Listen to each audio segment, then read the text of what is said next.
The Poetic and Prophetic Books. 5. The Prophet Isaiah. The word prophet is used in the Bible to indicate a variety of characteristics. Now, we might want to look at what these terms actually mean before you make judgments beyond the language. Don't let doctrine take you away from understanding what is literally being said. Nabi, I presume, is the word that we're looking at, but there's actually a few different words that we could look at. In the Bible, how many Christians know what Christ, Messiah, Emmanuel, what they mean? They just look at doctrines and say, it doesn't even mean that. 1. There is implied the popular notion of one who is able, through some supernatural ability, to discern the future and foretell events which are to transpire subsequently. Well, yes, but the term is really about bringing out the inner fruit.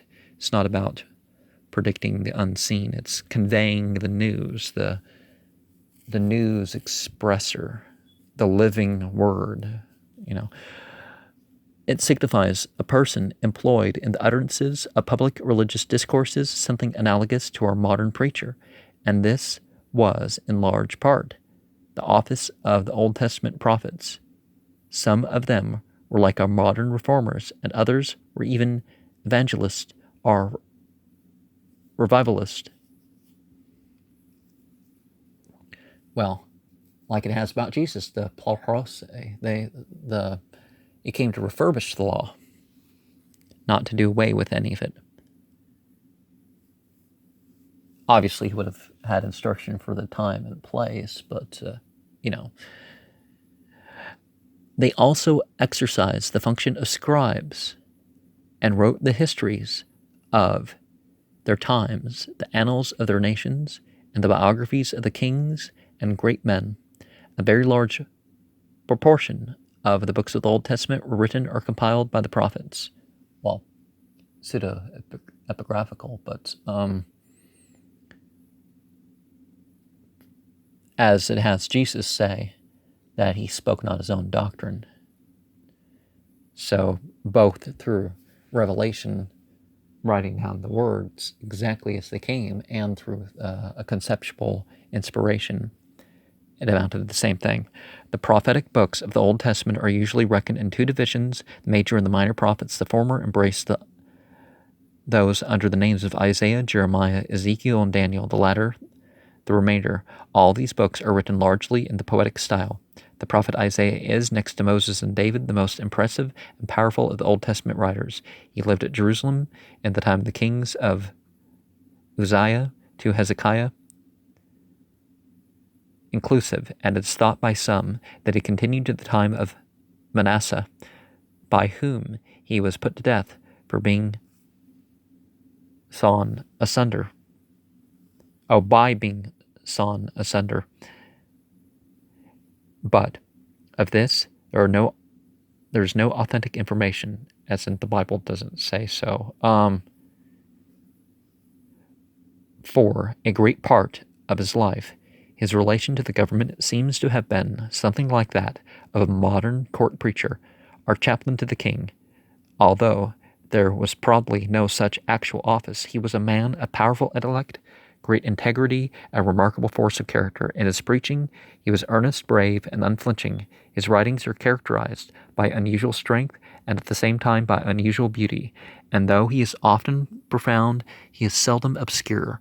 The book abounds in passages of remarkable eloquence and of lofty poetry. Of the character and contents of the book, we notice that the following particulars: warnings and threatenings against his own people for their apostasy and wickedness, historical sketches of the times in which he lived, prophecies concerning the deliverance of the Jews from their captivity. Messianic prophecies are those pertaining to the coming of Christ, but not approving of Christian doctrine. Predictions of God's judgments on the other nations, anticipations of the future glory and prosperity of the church, discourses urging moral and religious reformation, poetic effusions of praise and thanksgiving. There are many remarkable predictions which have already had their fulfillment, some of them not long after their utterance, and others centuries subsequently. Instances of these are the judgments of God upon individuals and nations, as in the case of the king of Israel and the Israelitish nation. 7. The overthrow of Sennacherib. 10 and 37. The disasters and desolation of which should overtake Babylon, Damascus, Egypt, Moab, and Idumea. Chapter 13, 15, 17, 19, and 34. See especially 13, 19 through 22, and 34, 10 through 17. 4. Most marvelous and vivid descriptions of the final fate of Babylon and the densely populated portions of Idumea, descriptions to the verity of which at this very day travelers testify, though at the time of their utterance they must have seemed far less likely to be true than if uttered now concerning London or New York. The overthrow of the Jewish nation and their subsequent restoration, and the clear setting forth of the mingled grandeur and humiliation of the earthly life and character of the Messiah, it was this which had been overlooked by the Jewish rulers and learned men, which nevertheless the apostles used with great success to demonstrate the identity of Jesus with the promised deliverer. None of the Old Testament writers are so often quoted in the New Testament as Isaiah, and there is none whose vision is so broad or whose conceptions reach to so great a height. His views on the subjects of man's moral condition, the need of a redeemer, the possibilities of the race, the grand consequences of redemption, and the doctrine of divine providence are not much surpassed by those even of Paul himself. On the last point, he has several passages setting forth the manner in which God uses even wicked men to execute the divine judgment, while for the wicked and selfish dispositions evinced by them in the exercise of this agency, he makes them amenable, and often punishes them for those sins. A notable illustration is the cause of the Assyrian king in chapter 10, 3 through 19. The first part, some of the significance of the word prophet as used in the Bible. Division of the prophetic scriptures. So they mean lexicographical use. How does the prophet Isaiah rank among the sacred writers? Give some account of his life in relation to the government and the times in which he lived, some of his chief personal and literary characteristics, character and contents of the book, quotations from this book in the New Testament, any remarkable predictions and their fulfillment. Now, if it's okay to be in the New Testament, why can't the people who came up with the Book of Mormon, or why can't Joseph Smith do the same thing? It's like,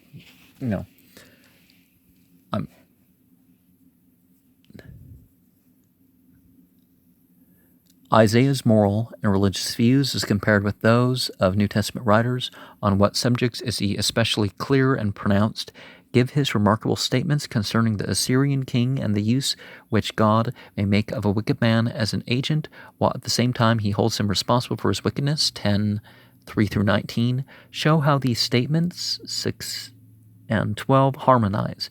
Mention a few of these express predictions of the Messiah as fulfilled in the character of Jesus, 9, 6 and 7, 11, 1 through 4, 43, 1 through 4, 53, 61, 1 through 3, 63, 1 through 3, etc., etc. Tells me that there would be more. Why can't you say the rest of them? Second part, what complaints does the prophet make of the wickedness of his own people? 1, 2, and 4, 59, 1 through 8, 12 through 15, 65, 2 through 7. What particular sins are rebuked? 3 18 through 23, 5, 20 to 23, 10, 1 and 2, 28, 1, 3 and 7, 65, 3 and 5. What punishments are threatened? 1, 28, 30, 31, 9, 18 through 20, 29, 1 through 6,